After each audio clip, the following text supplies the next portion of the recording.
Hello, welcome to my frequently asked questions. Today I'm answering everything you need to know about liquid rhinoplasty. In other words, a non-surgical rhinoplasty. What do you need to know about this? How to get the best results? How to avoid any issues or risks? So in terms of this, well, we're going to talk about 7 key things. And firstly, what is a liquid rhinoplasty? What does it actually mean? Am I a good candidate for having this procedure? What are the different options? Then I'm going to take you through some of my own personal cases with examples. Then we'll talk about recovery. What is the duration of a liquid rhinoplasty? What are the potential downsides and risks? What is the cost of a liquid rhinoplasty? And finally, my own personal tips from doing this for over 10 years. So, an introduction about myself. My name is Dr. Julian De Silva. I work in London on Harley Street and I'm an oculofacial plastic surgeon and I complete these procedures every day. So in terms of this video, well, it's really for information and education purposes. It cannot constitute a consultation. So in terms of liquid rhinoplasty, what does it actually mean? Well, it means having a non-surgical procedure. And by that it means you can walk into the office, it takes approximately half an hour to complete, and you can walk out again and you can do everything like normal. There's not recovery like in the same way as having surgery. The principle really is to add a filler, which is a gel, to the nose to improve the appearance of the nose. And so fillers are really used by adding material. And so in this example, adding some volume, adding some filler just above this bump has made the bridge smoother and more even. So what are actually fillers made out of? Well, so over 90% of fillers are made out of a gel called hyaluronic acid, or HA fillers. And HA fillers are, well, hyaluronic acid exists naturally in the body, in skin, in joints, and so a clever pharmaceutical company worked out how to manufacture it, and so it can be made in a way that it can be put, it can be made artificially, and then it can be injected into areas of the nose in order to improve the appearance. There are other types of fillers as well, including calcium-based fillers, polylactic acid fillers. However, these are not really appropriate for the nose. Similarly, there are also semi-permanent and permanent fillers, but hyaluronic acid filler is ingenious in that there is an antidote, and this antidote can be injected into the area which has had filler and it will dissolve the filler, it will turn it to water, and so it is reversible. So what are they actually made out of? Well, there's this kind of clear, gooey, gel-like substance. In this video you can see some of this filler being injected, and it has properties that tend to retain water and hydrate.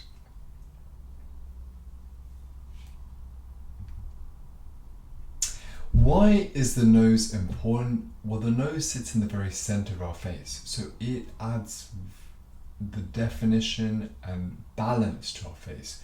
We're all drawn as people to things that look slightly out of balance, which might be the nose being slightly bumpy or asymmetrical or crooked, and so we're drawn to that because it doesn't look in balance with the rest of the face. And the most beautiful faces, and this is Angelina Jolie, well, often the nose is elegant and refined and sits in proportion to the rest of your face.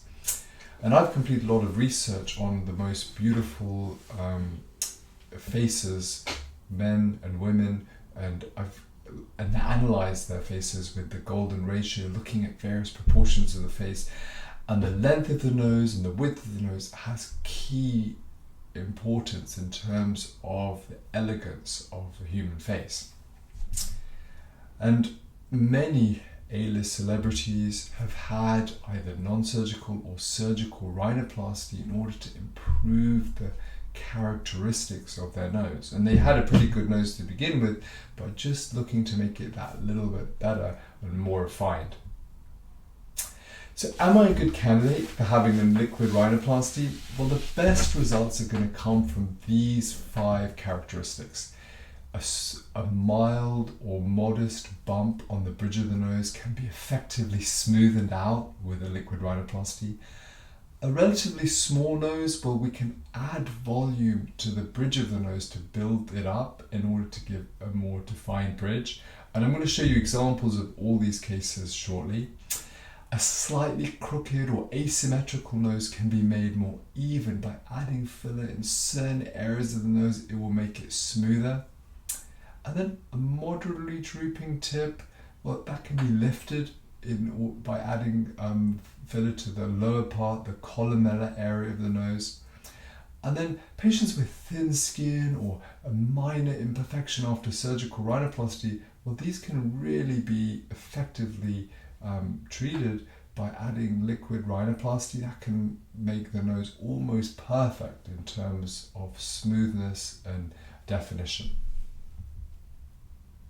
What are the limitations? Well, with non-surgical or liquid rhinoplasty, we can only add volume to the nose. So the limitation is, well, we can't make the nose smaller. We can't take away anything. We can only add. So some patients, well, you're just going to get a better result by having a surgical procedure. And so this is an example of one of my patients. The nose has quite a high bump. It's a bit over projected. The tip is a bit droopy. And so it'd be very difficult to do a liquid rhinoplasty and give this patient a good result, because it would mean adding volume that will just make the nose too large. And so with a surgical procedure, we can take away some of the bone and the cartilage and shape the bridge so there's a more refined, more feminine appearance. So the patients who are going to get better results from a surgical procedure, well, if you have a larger nose, well, we really need to make it smaller. If the nose is quite asymmetrical or crooked, it's difficult to just add volume to make that better. If you have a wider tip, well, to make the tip more refined, give more definition, really a surgical rhinoplasty is going to give a better result.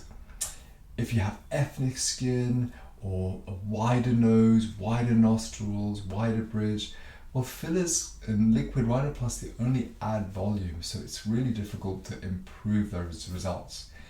And breathing issues, well, you can't really improve that with non-surgical techniques. So what are the advantages of a liquid rhinoplasty? Well, it's quick. It takes less than 30 minutes to complete, and you get an almost instantaneous improvement and result. You can see it immediately afterwards. There's relatively little recovery. There's minimal swelling, small chance of bruising, and I'll mention to you a few things that will help reduce that further. It's relatively uncomfortable to complete, minor discomfort, and of course it's at a lower cost than having a surgical procedure and surgical rhinoplasty. Now, one of the challenges with non-surgical rhinoplasty, well, it is a higher risk area for filler treatment. And the reason for this is there are intricate blood vessels that surround the nose. And if one of these blood vessels is damaged with a non-surgical or liquid rhinoplasty, there can be quite serious consequences. And those consequences, although rare, include damage to the vision and blindness, and damage to the skin, which can result in skin necrosis and permanent scarring. Now, other limitations are really around the expectations for improvement, because you can only make the nose larger by adding filler, and so some patients are just not going to get the right aesthetic from doing this, because we can only add filler to the nose. And so this diagram shows, these blood vessels that surround the area of your nose. If inadvertently some filler is injected into one of those blood vessels, it can travel all the way to the back of the eye, and that's how it can affect the vision. And so really, being cautious, you really want to have someone with knowledge of the underlying anatomy, a doctor, a clinician, who understands the potential downsides of this so they can avoid it. Because these risks, although quite serious, well, they can be largely avoided with good technique and taking precautions to avoid this anatomy. So the technique with non-surgical rhinoplasty, well, essentially there's two ways it can be completed, either with a needle or a cannula. Now a needle has a sharp tip that can cut. A cannula, well, it's more like a hose pipe. It's smooth, it's even, it slides, so it doesn't have any cutting in it. It doesn't cause the same trauma or damage.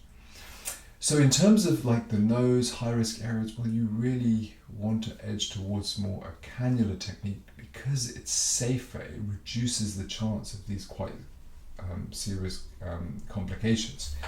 A needle has a sharp tip, it can cause trauma, and although it's quite precision and accurate, well, it can damage a blood vessel and lead to potential issue. A cannula, on the other hand, is blunt, it slides, it's a relatively safe technique in that it's not going to damage blood vessels. And in terms of these techniques, well, you definitely would like to edge more towards a cannula technique in terms of safety. So let's talk about a few different cases and a few examples of some of my patients. Well, firstly, a mild bump on the nose. So a patient with a small bump on the nose, filler can be added both above and below and can be really used to smoothen out that bump and give an improved result, and can be very effective for these patients. If you have a small nose, well, filler can be added along the bridge of the nose in order to build up that bridge and make it more refined. So for some patients who have a short bridge, adding to the bridge, it just gives more definition, it makes the nose more elegant, particularly certain ethnicities, and that can be effectively done.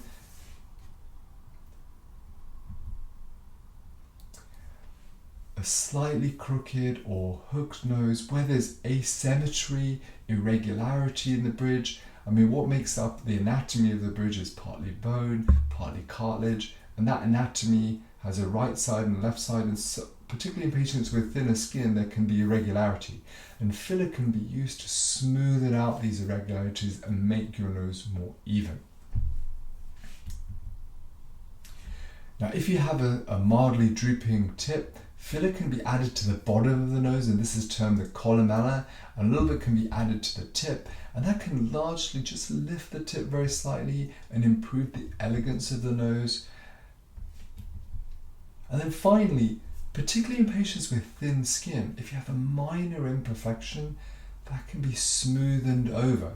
And so some patients, well, they may have had previous rhinoplasty, and they may have got just a minor imperfection in the surface. Well, that can be smoothened out with filler very effectively.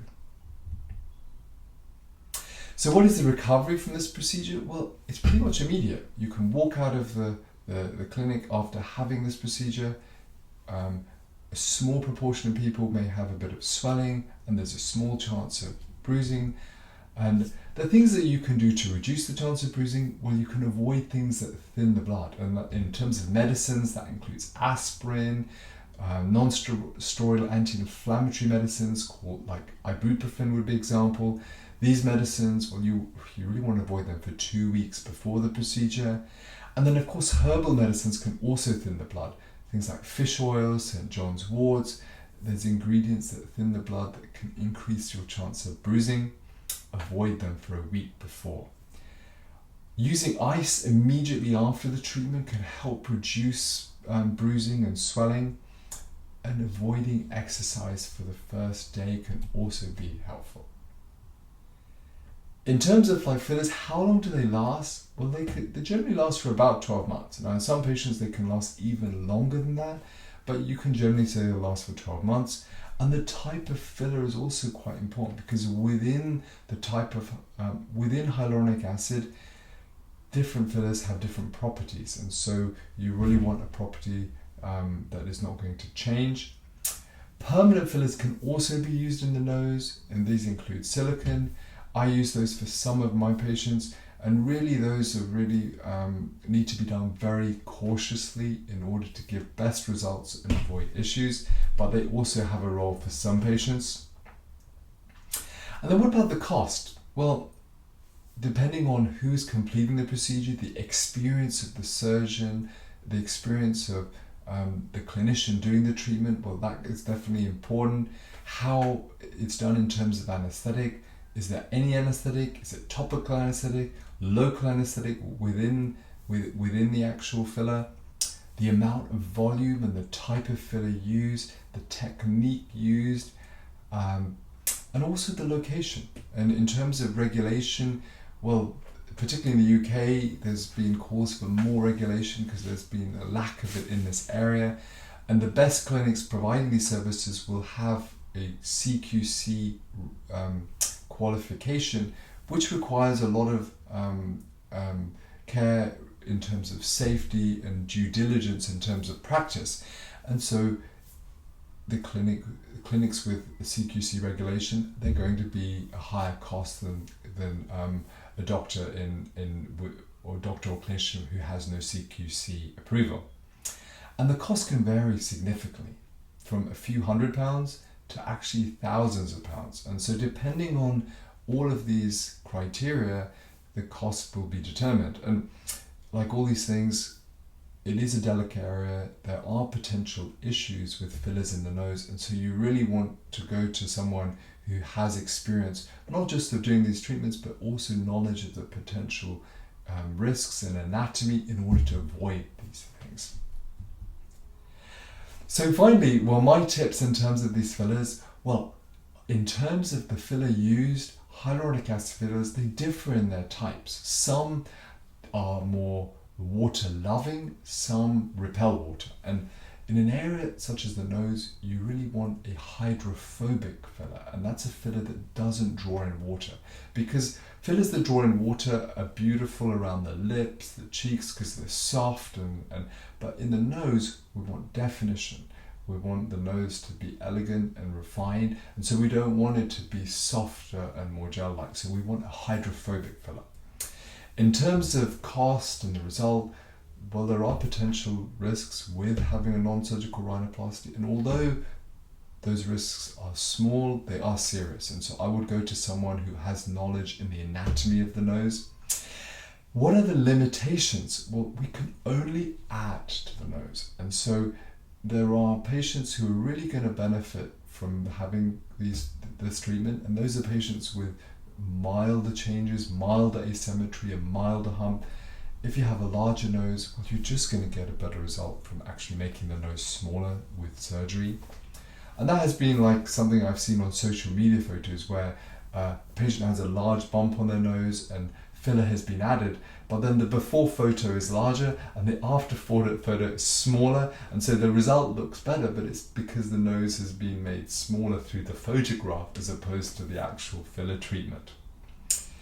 And the limitations are, well, we can't really add so much definition to the nose because we can't shape things with a soft gel. The main advantage is just smoothing out irregularities and modest changes. And particularly caution needs to be in the tip and filler adding to the tip, and in context of patients who've had previous rhinoplasty with a scarring within the nose, I would be very cautious about adding filler in these areas because those are more potential of risk of complication.